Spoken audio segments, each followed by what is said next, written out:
கிறிஸ்து இயேசுவில் பிரியமான சகோதர சகோதரிகளே, மகன் தந்தையை பார்த்து ஒரே ஒரு கேள்விதான் கேட்பாராம். அது என்ன கேள்வியாக இருக்கும்? மகன் தந்தையை பார்த்து ஒரே ஒரு கேள்வி தான் கேட்பார். அது என்ன கேள்வியாக இருக்கும்? உங்கள் மகன்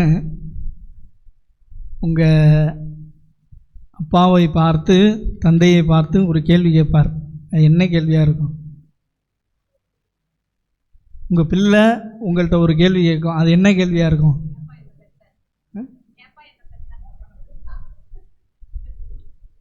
என்ன கேள்வி கேட்பார்னா, அம்மா எங்கே?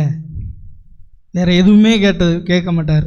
மகன் தந்தையை பார்த்து ஒரு கேள்வி கேட்டால் அம்மா எங்கே என்று மட்டும்தான் கேட்கக்கூடும். மாறாக தந்தையை பார்த்து வேறு எந்த கேள்வியும் கேட்க மாட்டார். பிரியமானவர்களே, பாஸ்கா காலத்தின் 5வது ஞாயிற்றுக்கிழமையில் நாம் இருக்கின்றோம். இன்றைய 3 வாசகங்களையும் நாம் ஆழமாக சிந்தித்து பார்த்தால் ஒரே ஒரு சிந்தனை தான். தந்தையினுடைய அன்பை நாம் அனைவரும் பெற்றிருக்க வேண்டும்.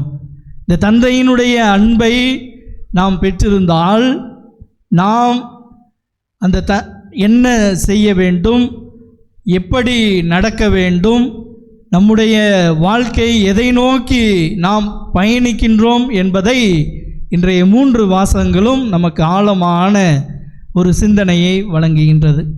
பிரியமானவர்களே, 12வது வகுப்பு முடித்து ஒரு பையன் அப்பாவிடம் ஒரு பைக்கு வாங்கி கேட்டானாம். அப்பொழுது அப்பா ஒரு 3 கண்டிஷன் போட்டாராம். இந்த 3 கண்டிஷனை நிவர்த்தி செய்தால் உனக்கு நிச்சயம் நான் பைக் வாங்கி தருகிறேன் என்று கூறினாராம். முதல் கண்டிஷன் என்னவென்றால், நீ இன்ஜினியரிங் படிக்கப் போகின்றாய். இந்த இன்ஜினியரிங் படிப்பில் உன்னுடைய எல்லா சப்ஜெக்டிலும் A கிரேடு எடுக்க வேண்டும். முதல் நிபந்தனை, நீ எல்லா சப்ஜெக்டிலும் A கிரேடு எடுக்க வேண்டும். 2வது நிபந்தனை, நீர் விவிலியத்தை இந்த ஒரு 6 மாதத்துக்குள் முடித்துவிட வேண்டும். 2வது நிபந்தனை. 3வது நிபந்தனை, நீர் எல்லா நாளும் எல்லா வாரமும் கோயிலுக்கு போக வேண்டும்.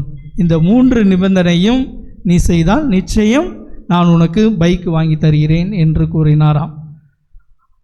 இந்த 3 நிபந்தனையும், முதல் நிபந்தனை, இவன் இன்ஜினியரிங் சேர்ந்து 4 வருடமும் நன்றாக படித்து A கிரேடு வாங்கிட்டான். அடுத்தது 2வது நிபந்தனையாக அவன் விவிலியத்தை நன்கு படித்தான். எல்லாவற்றையும் படித்துவிட்டு அவன் நல்ல முறையில் அதை படித்து முடித்து விட்டான். 3வது இந்த நிபந்தனையும் அவன் செய்துவிட்டான். ஆனால் 2வது நிபந்தனையாக விவிலியத்தை படிக்கின்ற பொழுது அவன் ஒன்று செய்ய மறந்துவிட்டான்.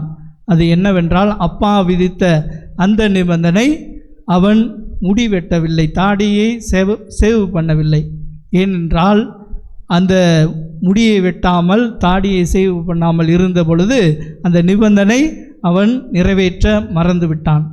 அப்பொழுது சொன்னாராம், ஏன் நீ தாடி சேவ் பண்ணவில்லை என்று கேட்டவுடன் அவன் சொன்னானாம், மோசே தொடங்கி ஆபிரகாம் தொடங்கி இயேசு தொடங்கி எல்லோரும் தாடி வைத்து இருந்தார்கள், ஆகையால் நானும் தாடியை எடுக்கவில்லை என்று கூறினானாம். ஆம் பிரியமானவர்களே, இது ஒரு வேடிக்கையான ஒரு செய்தியாக இருந்தாலும் இதனுடைய ஆழமான ஒரு உண்மை இங்கே விளங்குகின்றது. தந்தையினுடைய அன்பு தன்னுடைய பிள்ளைகளுக்கு எவ்வாறு கிடைக்க வேண்டும், அந்த தந்தையினுடைய அன்பை அவன் எவ்வாறு பெற்று வாழ வேண்டும் என்பதை தன்னுடைய பிள்ளைகளுக்கு அவர் ஆழமாக எடுத்துரைக்கின்றார். ஆம் பிரியமானவர்களே, இன்றைய நற்செய்தியில் முதல் பகுதியில் நாம் வாசிக்க கேட்டோம். யோவான் எழுதிய நற்செய்தி அதிகாரம் 14 இறை வார்த்தை 1, நீங்கள் உள்ளம் கலங்க வேண்டாம், கடவுளிடம் நம்பிக்கை கொள்ளுங்கள், என்னிடமும் நம்பிக்கை கொள்ளுங்கள். நீங்கள் உள்ளம் கலங்க வேண்டாம். இந்த உள்ளம் கலங்குகின்ற பொழுதுதான் நாம் என்ன செய்வது ஏது செய்வது என்று தெரியாமல் நாம் வாழ்ந்து கொண்டிருக்கின்றோம். ஏதோ ஒரு விதத்தில் மனிதனாகிய பிறந்த நாம் அனைவரும் ஏதோ ஒரு விதத்தில் உள்ளம் கலங்கி வாழ்ந்து கொண்டிருக்கின்றோம். நாம் எதை நினைத்து உள்ளம் கலங்குகின்றோம் என்றால், இந்த கோடை காலத்தில் இந்த வெயிலினுடைய தாக்கம் நம்மை மிகவும் வாட்டி கொண்டிருக்கின்றது. இந்த வெயிலினுடைய தாக்கம், இது எப்படி, இந்த வெயில் காலம் எப்பொழுது முடியும் என்ற ஒரு கலக்கத்தோடு வாழ்ந்து கொண்டிருக்கின்றோம். அப்பொழுது நாம் கலங்கிய நேரத்தில் நேற்று நல்ல மழை பெய்தது. பாருங்க, நம்ம உள்ளம் கலங்குகின்ற பொழுது கடவுளுக்கு தெரியும் நாம் கேட்பது என்னவென்று அவருக்கு நிச்சயம் தெரியும். ஆகையால் உள்ளம் கலங்க வேண்டாம், என்னிடம் நம்பிக்கை கொள்ளுங்கள், அதேபோல் என்னுடைய தந்தையிடமும் நம்பிக்கை கொள்ளுங்கள். இந்த நம்பிக்கையை நாம் ஆழப்படுத்த வேண்டும். இதைதான் மிக தெளிவாக திருப்பாடல் ஆசிரியர் திருப்பாடல் ஆசிரியர் 42:5 மற்றும் 43:5 தாவீது அரசர் கலங்கி நின்ற பொழுது, அவர் உள்ளம் கலங்கி நின்ற பொழுது ஆண்டவரிடம் மன்றாடினார். அதே போல 1 அரசர் அதிகாரம் 19 இறைவார்த்தை 4, எலியா இறைவாக்கினர் ஆண்டவர் மீது அவர் உள்ளம் கலங்கி நின்ற பொழுது அவர் தன்னுடைய வாழ்நாளை சபித்து வாழ்ந்தார். நான் வாழ்வது ஒரு அர்த்தமற்ற ஒரு வாழ்வு, என் வாழ்வை எடுத்துக்கொள்ளும் என்று அவர் கலங்கிய நிலையில் அப்பொழுது ஆண்டவர் அவருக்கு தோன்றி அவரை திடப்படுத்துகின்றார். அதே போல யோனா இறைவாக்கினர் அதிகாரம் 4 இறைவார்த்தை 3-8 அந்த வசனத்தை படிக்கின்ற பொழுது அவர் உள்ளம் கலங்கி அவர் ஆமணக்கு செடியில் அங்கே படுத்து கொண்டிருக்கின்ற பொழுது அந்த ஆமணக்கு செடி அவர் எழுந்து பார்க்கின்ற போது அந்த ஆமணக்கு செடி வதங்கி விடுகின்றது. அந்த ஆமணக்கு செடியை பார்த்து வதங்கிய நிலையில் அவர் பார்த்தபோது அவர் உள்ளம் கலங்கி நின்றார். அப்பொழுது ஆண்டவர் அவருக்கு தோன்றி, நீர் இந்த ஆமணக்கு செடியை பார்த்து கலங்குகின்றாயே, இந்த மக்களை பார்த்து நான் கலங்குகின்றேன். ஆகையால் நீ நினிவே மக்களுக்கு சென்று நற்செய்தியை அறிவி, மனம் மாறு என்று சொல்லி அவர்களுக்கு நீ நற்செய்தியை அறிவி என்று கூறினார். அங்கே அவர் உள்ளம் கலங்குகின்ற பொழுது அவர் நினிவே மக்களுக்கு சென்று அந்த மக்களை அவர் மனமாற்றம் அடைந்து மீண்டும் ஒரு புதிய வாழ்வுக்கு அழைத்து செல்கின்றார்.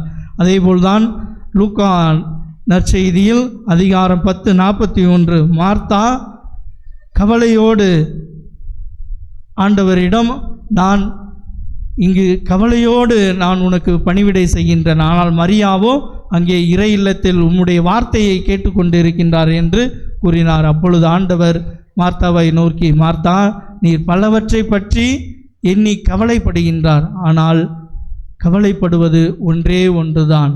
மரியாவோ நல்ல பங்கை தேர்ந்து கொண்டார், நீயும் அதே பங்கை தேர்ந்து கொள் என்று கூறினார். அதேபோல் 1 பேதுரு 5ஆம் அதிகாரம் இறைவசனம் 7, நீங்கள் கவலைப்பட வேண்டாம், உங்கள் கவலையெல்லாம் ஆண்டவரிடம் ஒப்புக்கொள்ளுங்கள், ஏனென்றால் நான் உங்கள் மீது கவலை கொண்டுள்ளேன். இதைதான் நம் ஆண்டவர் நம் ஒவ்வொருவரையும் பார்த்து கூறுகின்றார், நான் உங்கள் மீது கவலை கொண்டுள்ளேன். நீங்கள் என்னிடம் திரும்பி வந்து என்னை ஏற்றுக்கொண்டு என் தந்தையை ஏற்றுக்கொண்டு என்னோடு நீங்கள் பயணிக்கின்ற பொழுது நீங்கள் நிச்சயம் கடவுளுக்கு உகந்த ஒரு பிள்ளைகளாக வாழ்வீர்கள் என்று கூறுகின்றார்.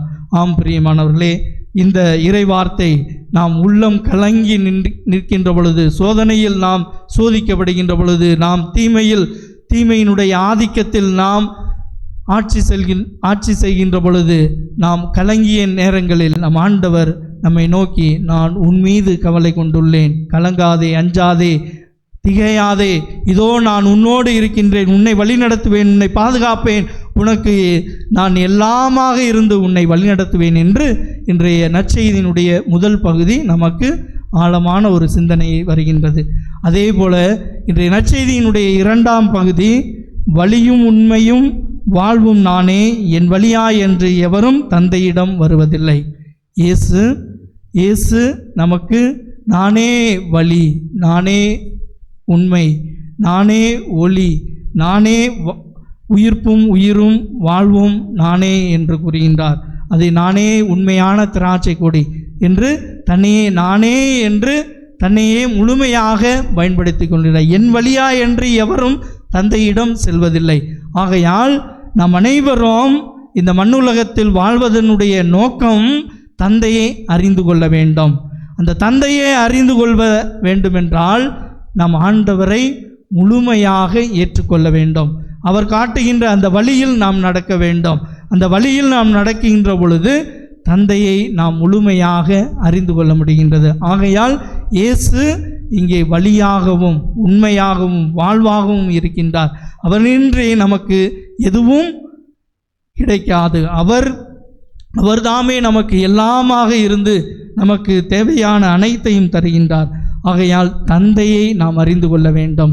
ஆகையால் தான் இயேசு கிறிஸ்து மிக தெளிவாக கூறுவார், தந்தையே இவர்களை மன்னியும். இயேசுநாதர் சிலுவையில் தொங்கிக் கொண்டு இருக்கின்ற பொழுது அவர் தந்தையை நோக்கி ஒவ்வொரு காரியத்தை தொடங்குகின்ற பொழுது, ஒவ்வொரு செயலை தொடங்குகின்ற பொழுது தனிமையான ஒரு இடத்துக்கு சென்று தந்தையை நோக்கி ஜெபித்தாராம்.